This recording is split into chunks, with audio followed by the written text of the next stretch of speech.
সরকারের মধ্যে একটা আছে যে যে চাপ দেয় তার কথা শোনে, যে চাপ দিতে পারে না তার কথা শোনে না। ছাড় দেওয়া হবে না, কঠোর হবে, কঠোর হব এবং কি বলে দেখে নেব।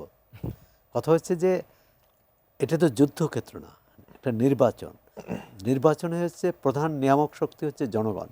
জনগণ যাতে নির্বিঘ্নে ভোট দিয়ে নিরাপদে ঘরে ফিরতে পারে এই পরিবেশটা তৈরির দায়িত্ব সরকারের, আইনশৃঙ্খলা রক্ষাকারী বাহিনী, জনপ্রশাসন, নির্বাচন কমিশন, প্রতিযোগী রাজনৈতিক দলের। নির্বাচন বিরোধী যদি কোনো শক্তি থাকে তাদের ওই শক্তিকেও কিন্তু সম্মিলিতভাবে মোকাবেলা করতে হবে। এখন যদি নিজেদের মধ্যে, যেটি সাহেব বললেন, নিজেদের মধ্যে যদি ভাগাভাগি হয় এবং ওই হিসাব থাকে যে কার কাছ থেকে ভোট বেশি পাওয়া যাবে, কাকে কোথায় নীরব থাকলে ভোট বেশি হবে, কোথায় সরব থাকলে ভোট বেশি হবে, তখন তো একটা অরাজক পরিস্থিতি তৈরি হবে, যেটি এখন হচ্ছে। আর প্রধান নির্বাচন কমিশন ওই কথাটি যদি যেটি তার বক্তব্যটাও কিন্তু একটা মানে মানে একটা বিস্ফোরণ তৈরি করেছে, যে ক্ষোভটার বাড়িয়ে দিয়েছে।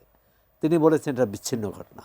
তিনি যদি এটি জনগণকে আশ্বস্ত করার জন্য বলে থাকেন সেটা একটা, যে জনগণ যাতে ভীত না হয়, ভীত সন্ত্রস্ত না হয়।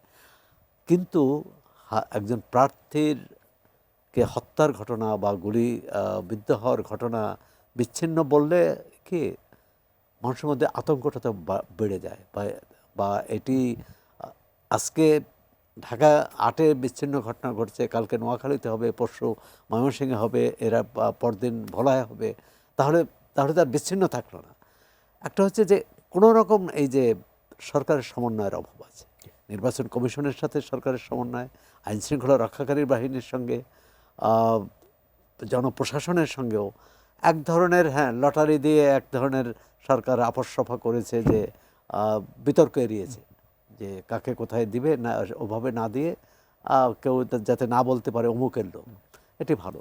কিন্তু সরকারের মধ্যে একটা আছে যে যে চাপ দেয় তার কথা শোনে, যে চাপ দিতে পারে না তার কথা শোনে না।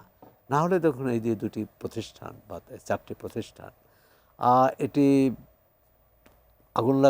আগুন যখন দিয়েছে সন্ত্রাসীরা, তখনই কিন্তু তারা সেখানে যারা ছিলেন সাংবাদিক, সম্পাদক, তারা সাহায্য চেয়েছে সরকারের। প্রধান উপদেষ্টার প্রেস সচিব যে কথাটি বলছেন, এতদিন তার বক্তৃতা বিবৃতি নিয়ে অনেক বিতর্ক হয়েছে, কিন্তু এই ধরনের ঘটনায় তার বিবৃতিটি খুবই মানে কি বলে, আমি বলবো যে খুব সততার সঙ্গে দিয়েছে, এবং তিনি অসহায়ত্ব প্রকাশ করেছেন যে আমি বিভিন্ন জায়গায় যোগাযোগ করার চেষ্টা করেছি কিন্তু কাজ হয়নি। এই যে কাজ না হওয়া, সরকারের নিষ্ক্রিয়তা, এখন যে কারণে বলতে বিএনপির স্থায়ী কমিটির সদস্য তো বলেছেন যে গোয়েন্দা রিপোর্ট ছিল, এখন সরকারকে বলতে হবে।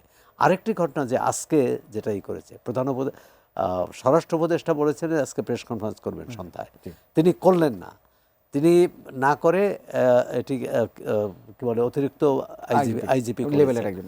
তো যে পরিস্থিতি এখন, এই সময় স্বরাষ্ট্র উপদেষ্টা কেন, আমি তো মনে করি প্রধান উপদেষ্টার জনগণের সামনে আসা উচিত। জনগণের সামনে বক্তৃতা দেওয়া, ভাষণ দেওয়া এক, আর মুখোমুখি হওয়া কিন্তু অন্য।